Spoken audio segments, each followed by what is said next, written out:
So morning all, been a little while, beautiful day for a ride though, clearly no Odaks in now or probably for a while I guess, but yeah, I hope you're all keeping well and staying sane.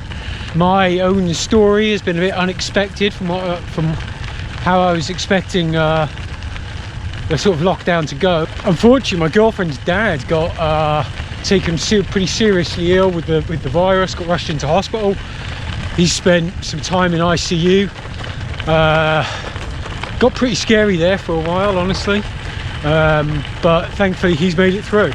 So the upshot of which was it ended up leaving her mum in a kind of vulnerable position on her own. So we took the decision that it'd be best for her to go down to Devon, stay with her mum, help look after her for the duration. And that was 6 weeks ago this weekend. So yeah, I've been on my own for 6 weeks, which has been fine, but as I say, unexpected. So in terms of cycling in this period, it's been pretty mixed as well, honestly. It's taken me a surprisingly long time to recover from that last trip I did. I've had some real problems with my calves and my quads since then, just getting super tight, particularly my calves. I'm wondering actually if it's something to do with that my recovery normally would still include a kind of half-hour each way commute, plus my job tends to involve me walking around my building quite a bit and it keeps me moving, whereas now I'm working from home, I've just been sat at a computer most of the time. So I don't know if that's got something to do with it, but yeah, it's meant that in the period since that trip I've had to take some time off the bike completely just to rest, and it also means I've been doing this fairly rigorous stretching routine every 3 or 4 hours every day. Ultimately I think that's sorted me out, but I'm still not quite there. Calves are still waking up in the morning with my calves just a little bit tight. I'm still doing the stretching routine now, but yeah, I mean it really took about something like 6 weeks for my legs to start feeling, you know, reasonably decent again.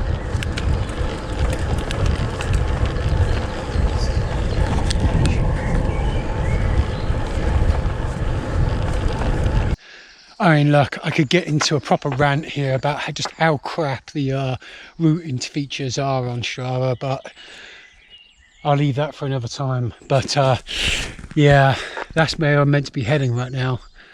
And I just don't really fancy those thin hills. They're going to be savage right now.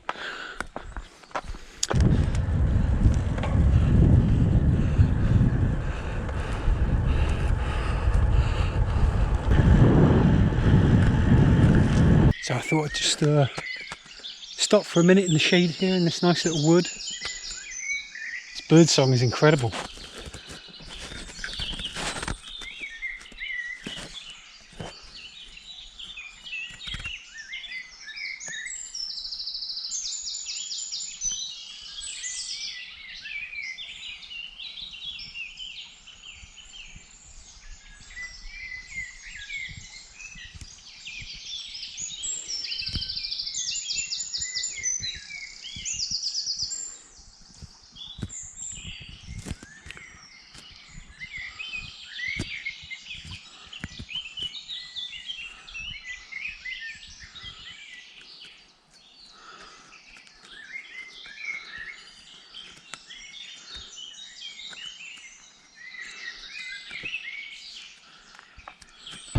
My life has now become Explorer Square hunting. Now this is kind of an interesting sort of reversal for me, because roughly a year or so ago I actually wrote a blog post about Explorer Squares, and although I think it's at the time I thought it was an excellent feature of VeloViewer, it wasn't one that really sort of spoke to me at that point. And apart from the odd casual slight detour of a route I might do to pick up the odd square, it really wasn't something I was kind of interested in. However, that has changed quite considerably during this lockdown period. So I kind of realized pretty quickly that if I was going to be riding 5-6 days a week in my kind of local area, trying to find places to go, I was going to get really bored of my local routes. So I thought I'd take a look at, you know, VeloViewer and Explorer Squares again, and you know, maybe it'll provide me with a bit of entertainment this time around, where it will kind of suggest places to me that are places I've never been, and places that I could create new routes for. I'm going to do a little segment at the end of the video on Explorer Squares, so if you don't know what I'm talking about, there'll be a little bit more of an explanation then.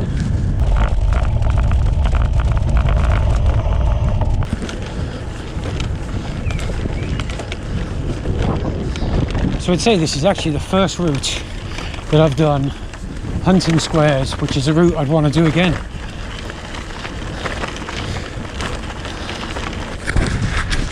So I'm honestly not sure at this point whether this is bridleway or footpath or path that's been made by feet. I've got no idea, but whatever. It's dry and dusty and nice to be riding off-road again.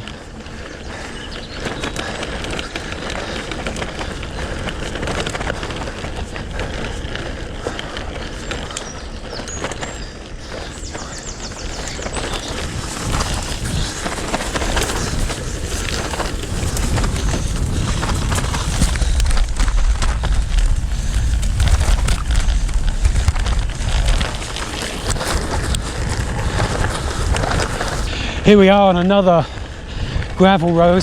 This route has ended up having a significant amount of gravel and off-road that I really wasn't expecting at all. I'm not complaining, I love it, but yeah, just surprising.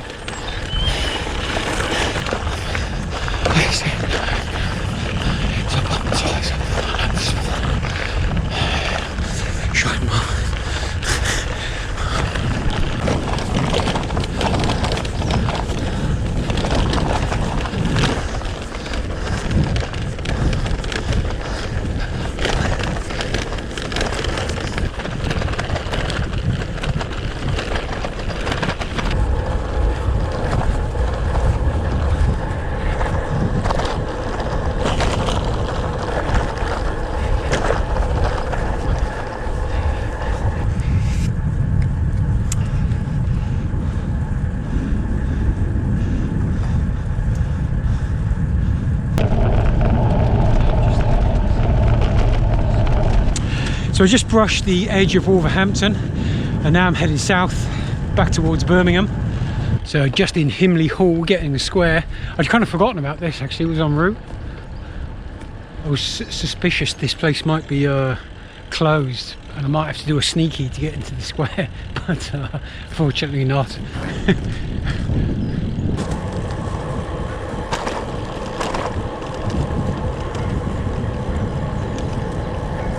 I suspect that a lot of the route home now is actually going to be a lot more urban than the first half of the route, which is a shame.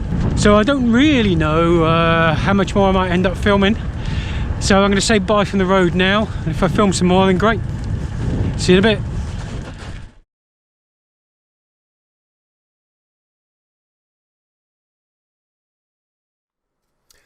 VeloViewer is a companion website for Strava.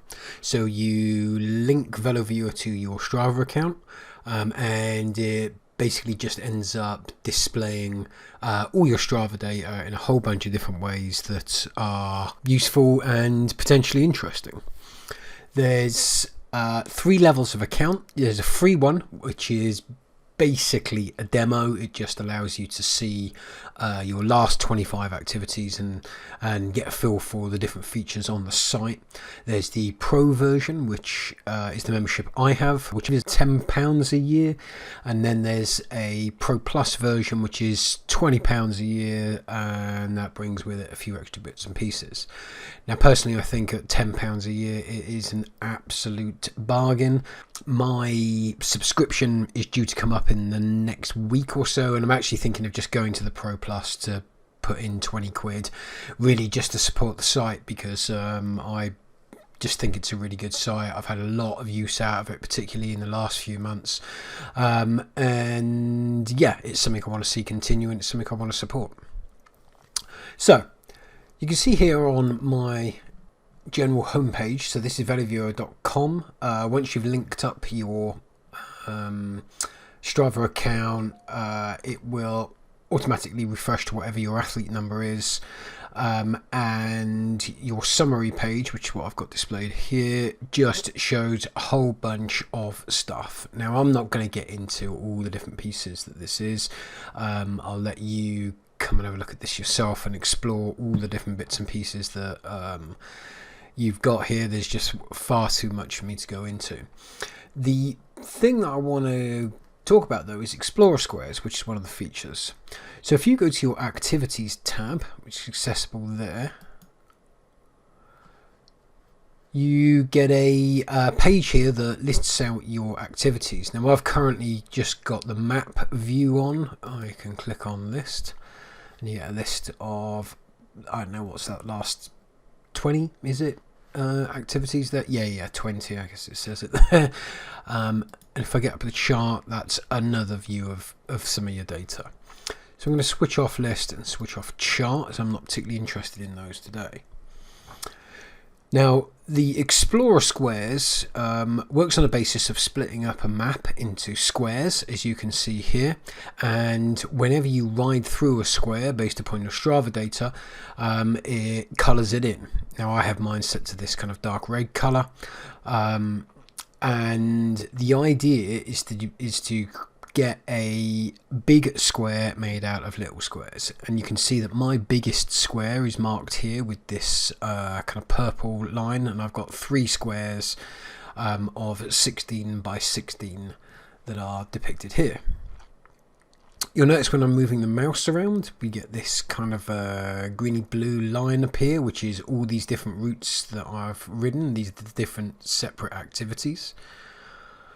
And you'll notice as well that some of these squares are blue. This marks your maximum cluster area. Now, a cluster represents the squares that have all the squares around them ticked off the list. Now, these are just some different ways of you really being able to set yourself in challenges. So if, for instance, you live in an area of the country like I do, where you can pretty much go in any direction from where you live, then trying to aim for the biggest square is quite doable. However, it might be that you live in another area of the country where going for a square where you are is maybe not so appropriate.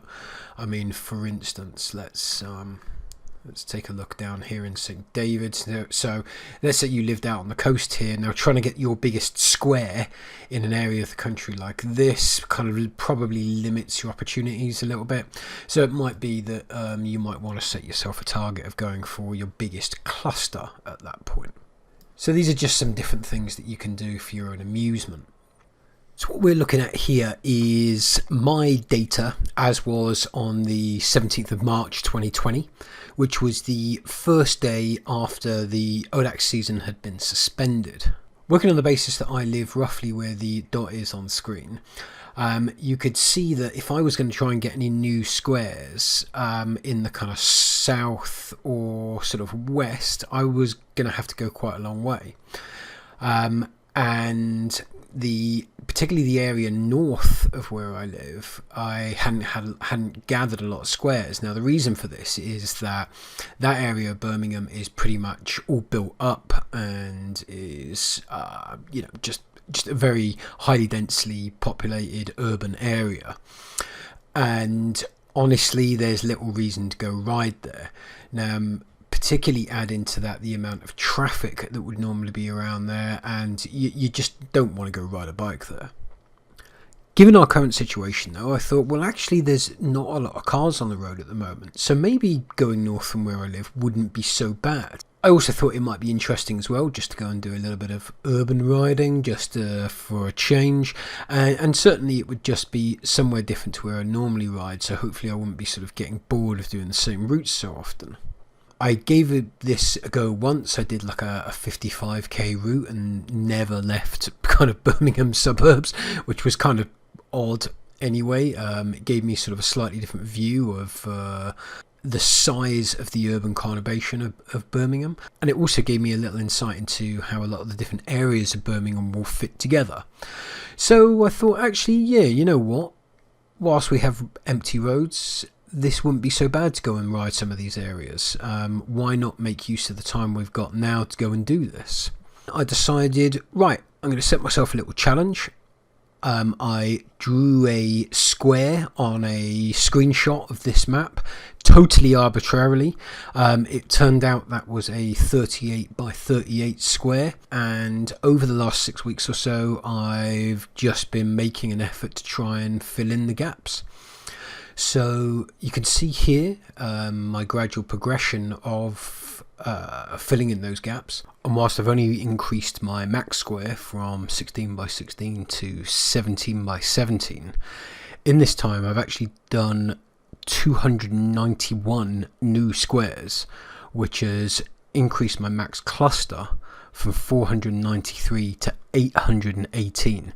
So it shows just how important it is the particular squares you get, depending upon which challenges it is that you've set yourself. This is something that I've kind of set myself to do in the ODAX off season. I don't know whether I'm actually ever going to hit this target or not. I think I've got a reasonable chance to, because I really don't think that the ODAX season is going to restart again particularly soon. And actually, even once the season starts again, I can still do, DIYs that take in as many squares of these as possible. So, I can kind of like run two challenges together in that sense.